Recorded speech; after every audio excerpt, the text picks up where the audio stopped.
I can't stop staring at those empty chairs. The California sun bathes everything in golden light Mark's face. The garden flowers, the paper programs fluttering in guest hands. It should be perfect. But my eyes keep darting to the front row where two vacant seats mock me with their emptiness.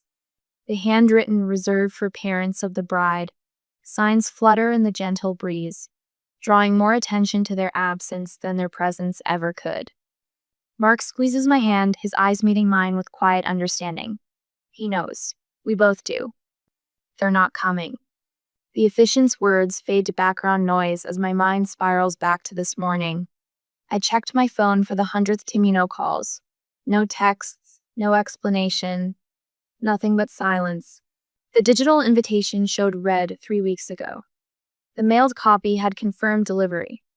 They knew exactly when and where to be. Jessica? The officiant's gentle prompt pulls me back. Right. My vows. I force a smile, determined not to let their absence poison this moment. I do, I say, my voice steadier than I feel. Mark's warm eyes anchor me as he says his own. I do. His thumb traces small circles on my hander. Private code for, I'm here, I've got you. The memory of my mother's reaction to our engagement floods back uninvited. Are you sure? She'd asked, her eyes skimming my body. You should lose weight before trying on wedding dresses. No congratulations, no excitement. Just criticism wrapped in concern, her specialty. My father had barely looked up from his newspaper. Was all he offered before asking if Lauren had called that week. Lauren, my sister, the golden child. The memory shifts to my childhood bedroom, 11-year-old me clutching a straight-A report card. Good job, Dad had said distantly before returning to his laptop. 2 weeks later, Lauren's BGO1 art project warranted a celebration dinner and prominent display on the living room wall. Then came my MIT acceptance letter.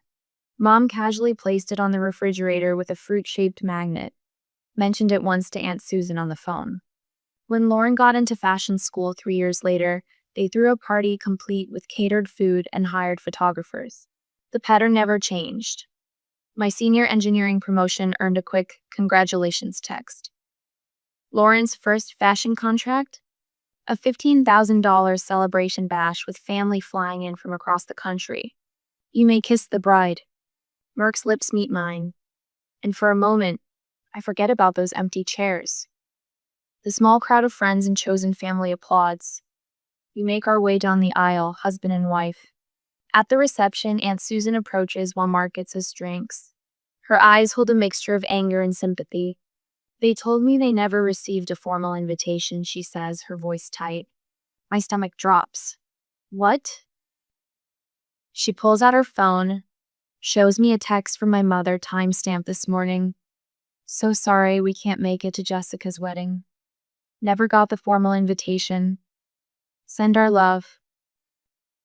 My hands shake as I hold Susan's phone. The deliberate lie lands like a slap. They knew. They just chose not to come. They know damn well they got an invitation, Susan says. I was there when your mother opened it. Mark returns, immediately sensing my distress. His arm slides protectively around my waist. Susan looks between us, her expression softening. Your parents have always favored Lauren. We all saw it, Jess. The words I've known my entire life but never heard spoken aloud hang in the air. I always thought if I achieved enough, they'd finally see me. My voice sounds small, even to my own ears. Mark's voice is steady with quiet fury. They don't deserve you, Jess. I feel tears threatening, but I refuse to let them fall. This is supposed to be the happiest day of my life, I whisper. And then something shifts inside me. A lifetime of seeking approval from people incapable of giving it suddenly seems absurd. I straighten my shoulders, look around at the people who did show up, friends who traveled across the country, colleagues who rearranged important meetings, extended family who chose me over obligation. And you know what? I say, my voice growing stronger. It still is, because I'm starting my own family, no one, where I'm actually valued. The weight of 33 years of trying to be good enough for people who would never see me begins to lift. I take Mark's hand, feeling the new ring on his finger. For the first time in my life, I'm not reaching for something just beyond my grasp. I'm holding it right here in my hand. What would you do if your parents deliberately missed the most important day of your life? As Jessica watches her wedding video weeks later, she'll discover something that changes everything. Stay with me to see how a family's mask finally slips, revealing decades of painful truth. My coffee grows cold as I stare at my phone, fingers frozen above the screen. Mark's weight shifts on the couch beside me, his shoulder pressing against mine as he leans in. "What is it?" he asks. I wordlessly turn my phone toward him, a notification from my cousin Rachel. "Did you see Lauren's Instagram?" 6 months have passed since my wedding day. 6 months since those empty chairs.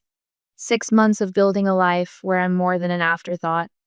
Until now. "Let's just look," Mark says, his voice steady. "Whatever it is, we'll handle it together." I nod, open Instagram, and type Lauren's username. Her latest post loads a close-up of her left hand, a diamond ring catching the light. It's enormous, at least 3 carats. Behind her hand, our parents beam with pride.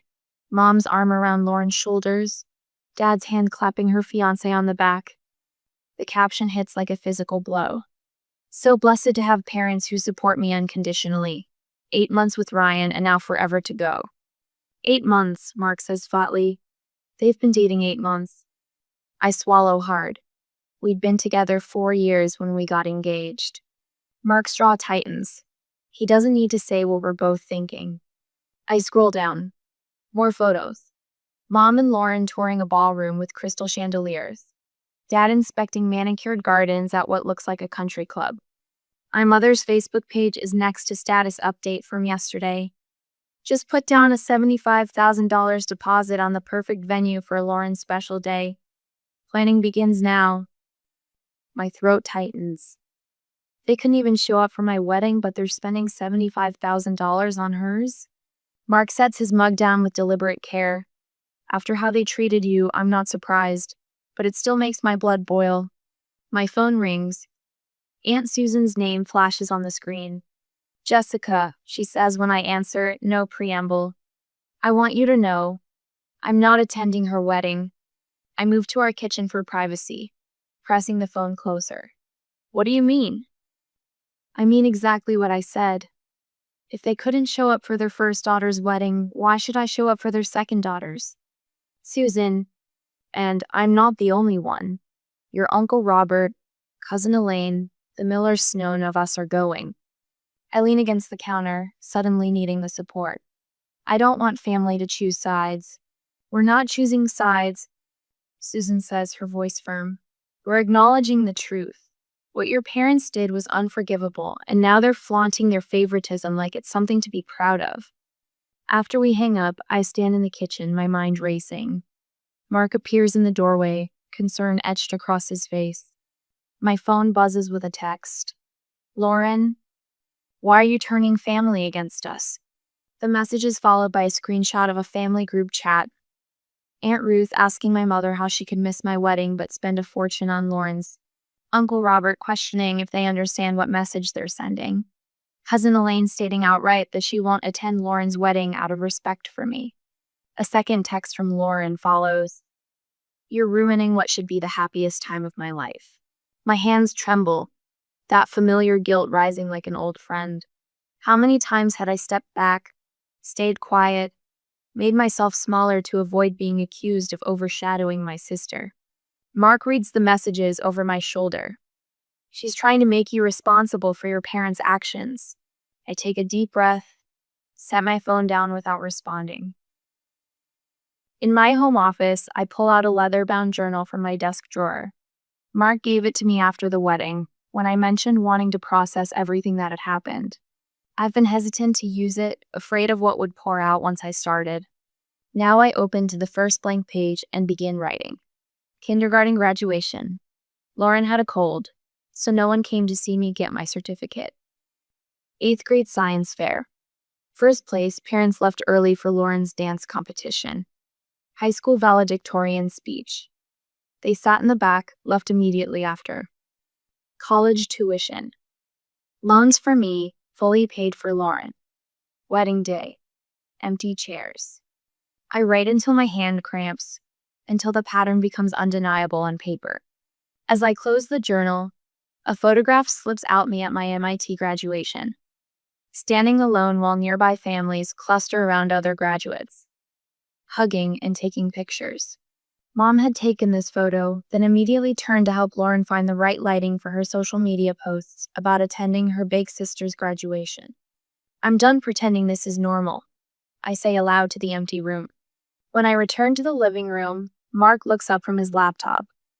I need to talk to them, I tell him, face to face. His expression shifts to concern. Are you sure that's a good idea? No, I sink into the chair across from him. But I'm done hiding from this. I need to say what I should have said years ago. I open my laptop, create a new email. The blinking cursor waits. We need to talk. This Sunday at your house, 2 p.m. My finger hovers over the send button as 33 years of conditioning screams at me to soften it, to apologize, to make excuses for them. I hit send. The soft electronic whoosh sounds like freedom. I tighten my grip on the steering wheel as I turn onto the familiar maple-lined street. My parents' Tudor-style home comes into view, exactly as it has stood for 30 years, imposing, pristine, perfect, just like their expectations. The driveway where I once played hopscotch now feels like foreign territory. I park behind my father's meticulously maintained Lexus and sit, engine off, gathering courage. Through the windshield, I study my mother's prized rose bushes. Each bloom perfectly shaped, not a petal out of place. Like everything else in her world, controlled to perfection. Mark's words from this morning echo in my head. Remember, Jess, their reaction doesn't define your worth. His eyes had held mine, steady and sure. No matter what happens in there, I'll be waiting when you come home. Home. The word settles in my chest with unexpected weight. My home isn't here anymore. It's with Mark, in our apartment with the crooked bookshelf and the ceiling fan that clicks when it's set too high. I take one final breath, grab my purse with the journal inside, and walk the stone path to the front door. No need to knock there expecting me. The heavy oak door opens with the same quiet precision it always has. The living room is exactly as I remember: cream-colored walls, tasteful artwork, furniture arranged at perfect angles. My mother stands by the coffee table, arranging teacups with nervous precision. My father sits in his leather armchair, newspaper folded neatly in his lap, expression unreadable. What hits me first are the photographs. The mantle is lined with Lauren's engagement photos, my sister and her fiancé beaming, my parents flanking them with rare smiles. A large silver frame holds an artsy shot of Lauren's hand, her massive diamond catching the light. There are no photos of my wedding. Not one. Jessica. My mother's voice breaks the silence. She doesn't move to hug me. Neither does my father. I set my purse down and remain standing. Mom? Dad. The clock on the mantle ticks 7 times before my father speaks. You wanted to talk. His voice is clipped, familiar in its impatience. So talk. I've rehearsed this moment countless times, but now that I'm here, the carefully prepared speech evaporates. Instead, I speak from the raw truth in my chest. I'm not jealous of Lauren's career, looks, or achievements. My voice comes out steadier than I expected. I'm jealous of the unconditional love and support you have always given her, but never even tried to give me. My mother's teacup clatters against its saucer. That's ridiculous. We treated you both equally. The absurdity of her statement would be comical if it weren't so painful. I reach for my journal, flipping it open to the pages I marked. Did you? Let me remind you. I run my finger down the first entry. Senior year of high school. My graduation dinner was canceled because Lauren had a last-minute modeling audition. You said we could celebrate another time. We never did. My father shifts in his seat. That was an important opportunity for her career. And my graduation wasn't important? I turn the page. My wedding day. You didn't show up. No call, no explanation. But you've put down a $75,000 deposit on Lauren's venue. That's different, my father interrupts, his face reddening. Lauren needed more support. You were always independent. The word lands like a slap. Independent? Or just ignored? My mother's eyes grow glassy. After everything we've done for you? What exactly have you done for me? The question hangs in the air, heavy and unanswered. The ticking of the clock fills the silence. My father's face reddens further. A vein appearing at his temple feet, same one I remember from childhood where I dared to question him. We put a roof over your head, he finally says. Fed you. Clothed you. I nod slowly. That's not parenting. That's the legal minimum. My mother's tearful expression hardens. You're being dramatic. Playing the victim.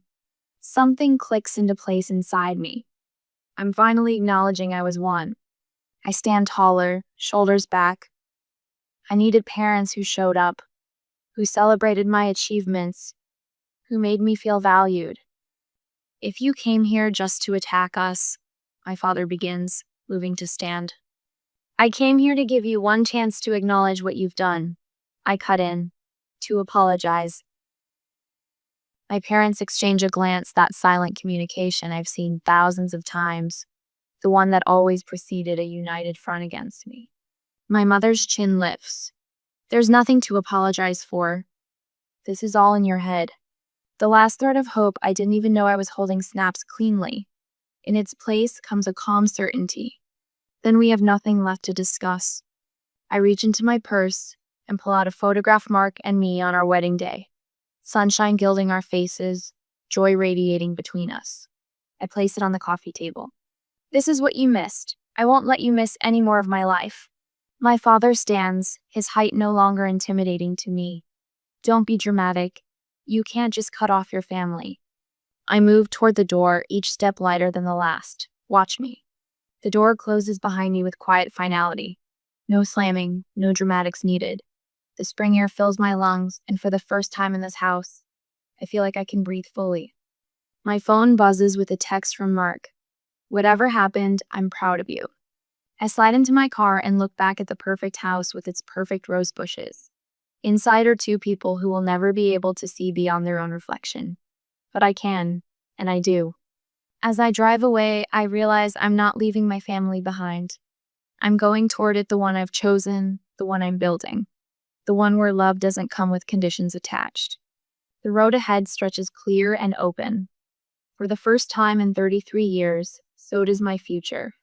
When does protecting yourself from toxic family become the only healthy choice? Jessica has finally stood her ground. But Lauren isn't done fighting for control of the narrative. Next time, see what happens when the golden child realizes her power is slipping away and how far she'll go to get it back. I can't stop staring at the flickering flames in our fireplace, mesmerized by their dance across the wood. Mark sits beside me on our couch, his shoulder pressed against mine, a comfortable silence between us. 2 weeks have passed since I stood in my parents' immaculate living room and finally spoke the truth that had been lodged in my throat for 33 years. The quiet evening wraps around us like a warm blanket. I've stopped checking my phone constantly, no longer expecting or even wanting messages from my parents or Lauren. For the first time in my life, I feel the absence of that familiar knot in my stomach when thinking about my family. The sharp ping of Mark's phone cuts through our peace. He pulls it from his pocket, and I watch his expression shift, brows drawing together, jaw tightening. It's from Lauren, he says, tilting the screen so I can see.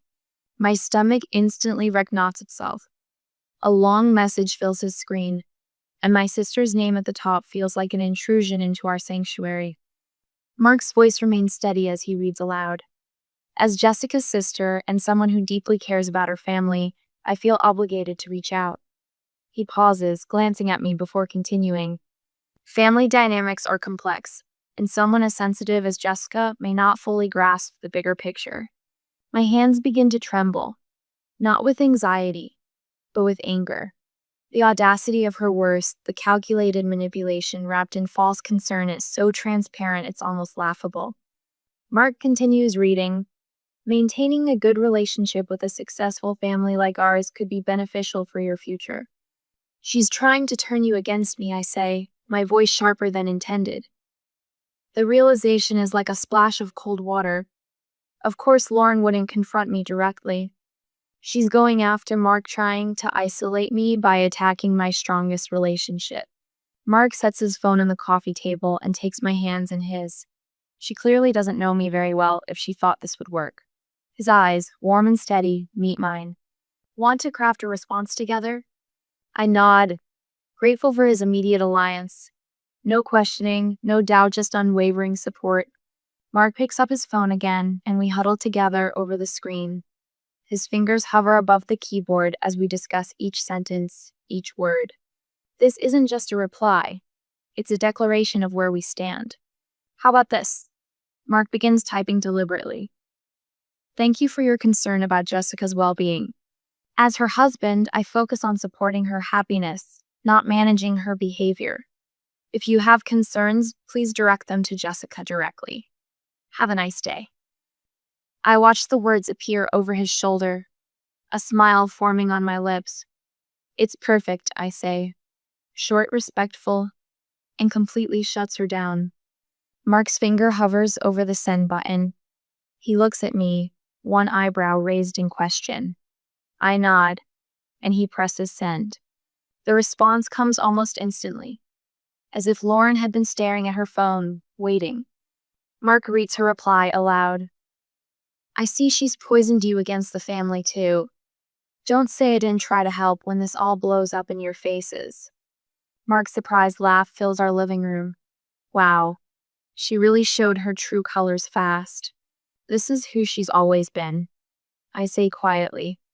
I just didn't want to see it. Mark sets down his phone and takes my hands again. The warmth of his palms grounds me, pulls me back from the edge of old patterns, the guilt, the second guessing, the wondering if maybe I am the problem.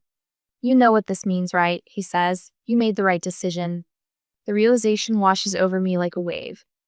All those years, all those achievements that went unnoticed, all those moments of feeling invisible in my own home, I had believed something was fundamentally wrong with me. All those years I thought something was wrong with me, I whisper, voicing the revelation. Mark squeezes my hands. There never was. You just had the misfortune of being born to people who couldn't appreciate you. His voice drops lower, gentler. But I had the good fortune of finding someone who does. I rest my head on his shoulder, breathing in the familiar scent of his aftershave. The phone on the table has gone silent, but I know this isn't the end of Lauren's. My own phone rings, breaking the moment. Aunt Susan's name lights up the screen. Susan's calling. I tell Mark as I answer. Hey, what's up? Susan's voice comes through, animated with news about other family members reaching out to her and to me. 3 cousins have sent supportive texts. I haven't checked yet. My father's brother called to say he'd witnessed the favoritism for years but never knew how to address it. A network forming. A system of support I never knew existed. After ending the call, I check my messages. 3 new texts light up my screen, one from my cousin Rachel, another from Dad's younger brother, Uncle James, and surprisingly, one from Mom's college roommate Diane, who's been like an aunt to me. I'm proud of you for speaking your truth, Rachel's message reads. I've watched this happen since we were kids. You deserve better. Uncle James is more direct. Your father and I had a long talk yesterday. I told him exactly what I've observed over the years. He didn't take it well, but it needed to be said. Diane's message nearly brings tears to my eyes. I've kept quiet too long out of loyalty to your mother. I shouldn't have. You were always such a bright, wonderful child. I'm here if you need anything. I never realized how many people saw what was happening. I say, my voice tinged with wonder as I show the messages to Mark. He wraps an arm around my shoulders. Sometimes it takes standing up for yourself for others to feel brave enough to stand with you. I lean into him, feeling the steady rhythm of his breathing. Outside our window, the California sunset paints the sky in shades of gold and pink colors that remind me of my wedding day. The day my parents chose not to attend.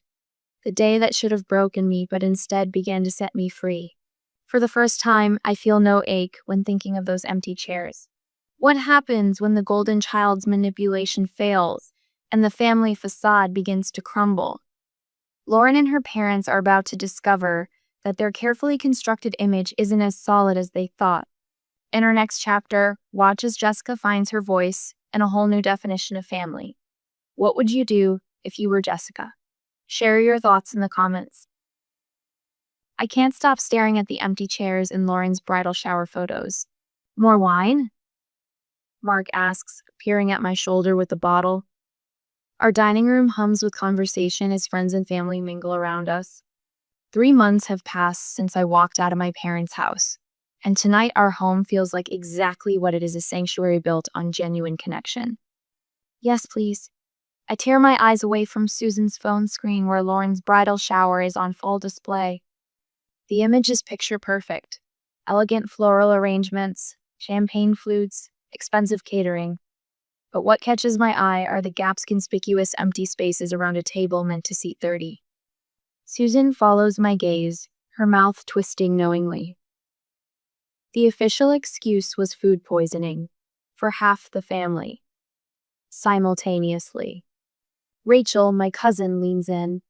Half the family declined their invitations. Aunt Meredith, Uncle Jim, Grandma Jenkins, they all sent regrets. Her voice drops. Even people who never miss a family function. The revelation settles in my chest, not with the vindictive satisfaction I might have expected, but something quieter. Something like peace. What goes around comes around, I guess, Mark says, but there's no malice in his tone. Susan locks her phone and sets it face down. Your parents are in damage control mode. Your mother called me twice last week trying to explain away what happened at your wedding. She takes a long sip of wine. Something about a miscommunication with their driver. Then it was an emergency with your father's blood pressure. By the third version, it was apparently your fault for changing venues without telling them. I nearly choke on my wine. We got married exactly where we said we would. We all know that, Susan says. But they're desperate. The story isn't working anymore.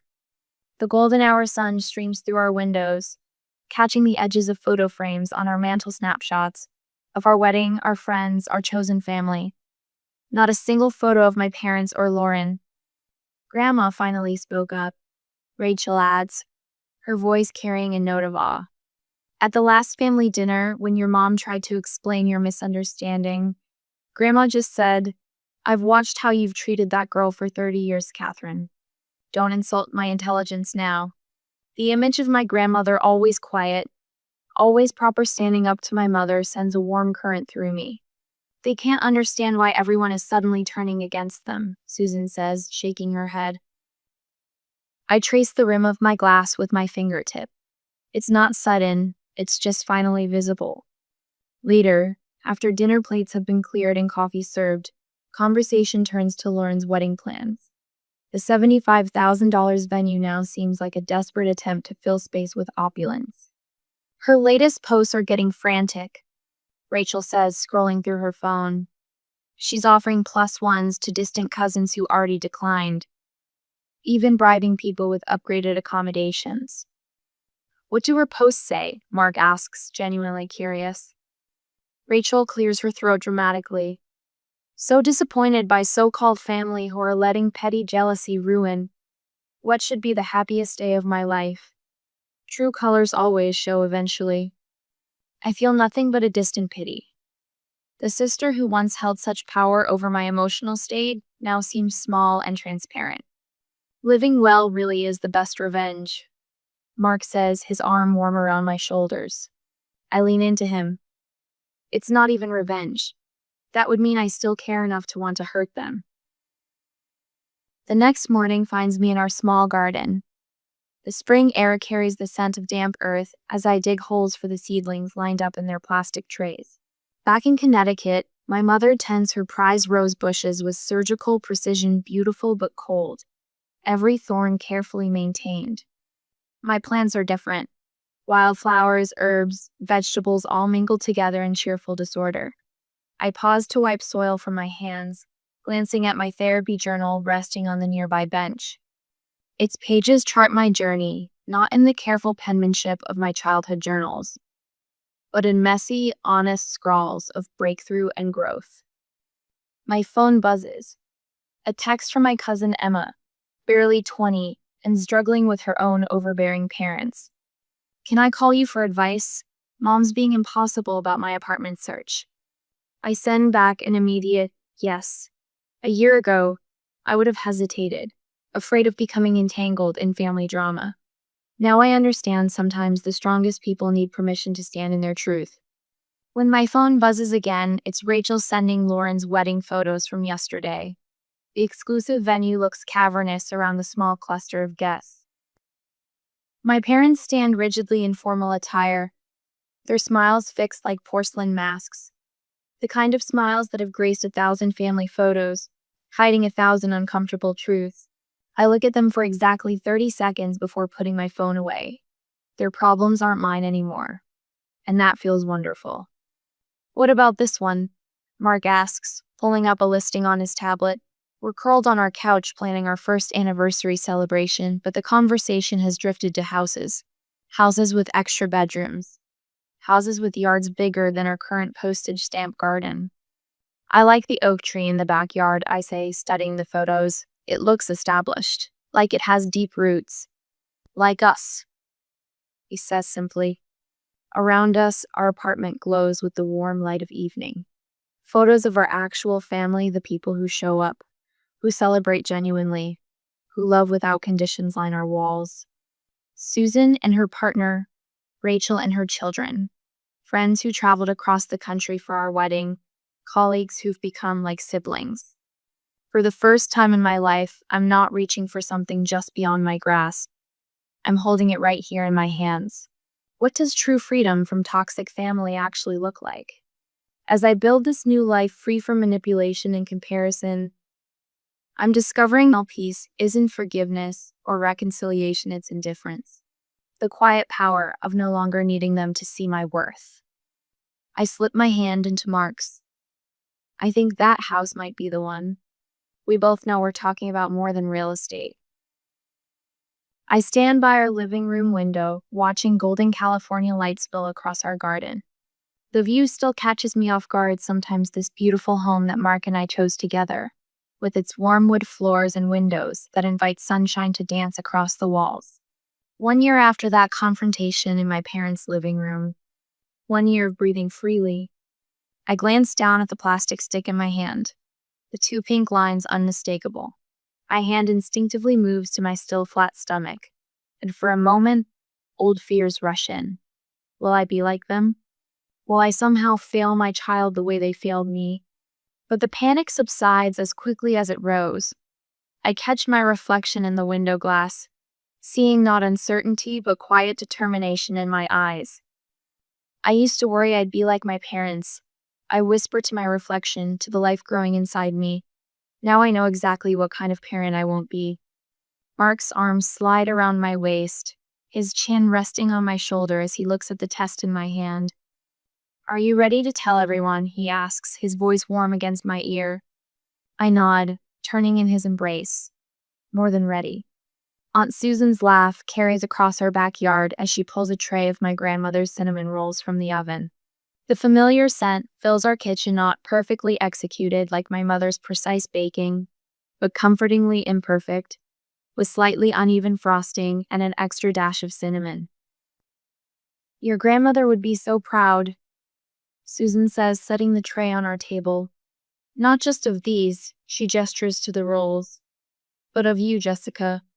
I swallow past the sudden tightness in my throat. My cousins Rachel and David chat with Mark near the grill, while friends from work arrange platters of fruit on the patio table. People who choose to be here. People who see me. When everyone gathers around our patio table, Mark takes my hand and we share our news. Genuine joy erupts around Ushugs, tears, laughter. Not the polite, measured responses I grew up with, but unrestrained celebration. Susan wraps her arms around me, whispering fiercely, "This child will never wonder if they're loved or valued." Her words reach a place deep inside me that still needs healing. The card arrives 3 weeks later.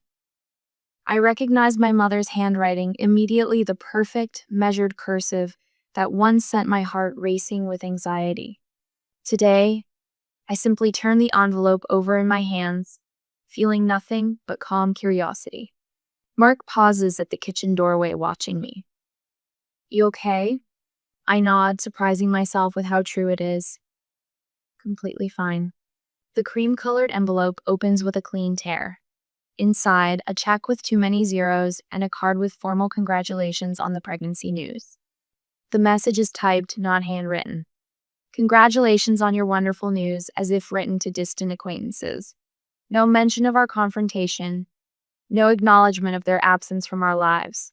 Just a transaction, as if money could bridge what words and presence never did. "What do you want to do with it?" Mark asks, his voice careful. I study the check for a moment, remembering all the times money substituted for attention, the expensive birthday gifts that arrived without my parents, the college tuition paid without campus visits. "I'm returning it," I say, pulling out a notepad. My handwriting flows steadily as I write, "We don't need your money, just wanted you to know you'll be grandparents." I seal it in a fresh envelope, address it with steady hands. No anger fuels my words. No bitterness shapes them. Just facts and boundaries. The auditorium lights are bright as I accept the Harriman Award for Innovation. Hundreds of colleagues rise for a standing ovation, their applause washing over me in waves. As I look out at the sea of faces, I realize I'm not thinking about my parents at all. No, I'll show them, vengeance drives me. This moment belongs solely to Meadow, the work I've done, the problems I've solved, the team I've led. When I find Mark's face in the crowd, his pride is transparent, unconditional, so different from the measured approval I chased for decades. Tonight, I sit at my desk, journal open before me. The moon casts silver light across the pages as I write. The strangest part of freedom is realizing how long you lived without it. Each day that passes, I shed another layer of that invisible weight. Each achievement stands on its own merit, not as proof of my worth. Success isn't proving your worth to people who never valued you. It's building a life where you never have to question your worth again. I close the journal and rest my hand on my growing belly, feeling the slight curve that wasn't there a few weeks ago. The cycle ends with me, I promise quietly. And for the first time in my life, I fully believe my own words.